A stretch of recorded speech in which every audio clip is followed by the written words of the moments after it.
I'm Barry Schiff. Over the years, we've spent a lot of time together discussing procedures, techniques, and many of the technical and safety aspects of flying general aviation aircraft.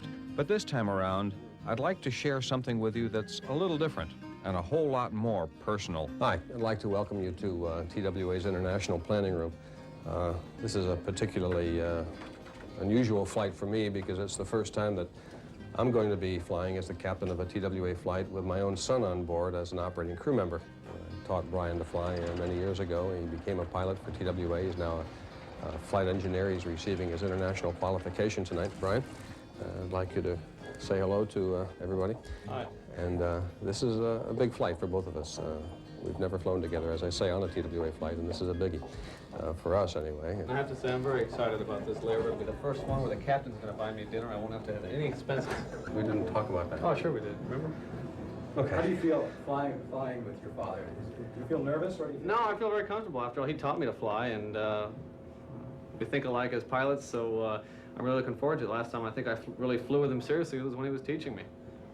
How hard is it to arrange the flight between the two of you? Well, it wasn't too difficult. TWA was very cooperative. They knew that we very much wanted to fly together, but it required, of course, that we both be qualified for the same operation. Brian just qualified on the 1011 recently. He's been flying domestically. This is his first international trip, which gives us an opportunity to fly together. Our trip began as Flight 868, a non-stop from JFK to Brussels, Belgium. After a short ground stop, we were to continue on to Berlin for a 26-hour layover, some Wiener Schnitzel, and to look at what remained of the wall. The next day, we'd retrace our steps back to New York on Flight 769. After picking up our Jeppesen revisions and company bulletins in the pilot's mailroom, we gathered our bags and hopped on the crew bus for the short ride from Hangar 12 to TWA's International Terminal. We both engaged in small talk, trying to pretend that this was just another flight, but neither of us was very convincing. Each of us was aware of the excitement felt by the other.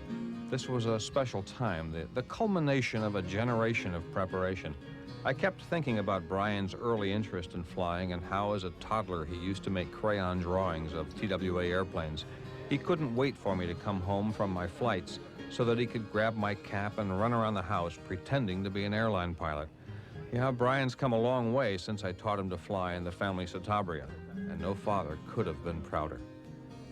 Well, after 28 years of lugging these bags, your right arm will get a little sore, too.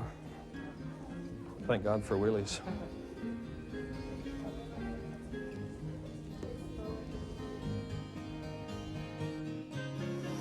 I don't normally accompany the flight engineer during his pre-flight, especially during foul weather, but this time was obviously different, and boy did it bring back memories. I guess Brian was first exposed to pre-flighting an airplane before he was born. This was when I was teaching his mother to fly in 1967. When his mom finally did solo, one of the local hangar lawyers claimed that she had not really soloed because she had carried Brian as a passenger. Well, that might be true. After all, Brian did prevent her from stalling during her solo flight. His presence made it impossible for her to bring the control wheel far enough aft. Brian learned how to pre-flight an airplane at a very early age. He most enjoyed checking the pitot tube and making sure that the propeller was firmly attached and that it didn't have any nicks or cracks. As he grew older, Brian's enthusiasm for flying continued to grow. He used to cut out and save TWA advertisements from newspapers and magazines. He'd build models of TWA aircraft. I only wish now that we'd saved some of them, but we didn't. I suppose that's because we just knew that his passion wouldn't last, that he'd grow out of it. We were obviously wrong. My airline career with TWA began in 1964 as a first officer flying the Lockheed Constellation. Boy, those were exciting, romantic times. It was when people dressed up for an airline flight. Flying was an adventure, not a bus ride.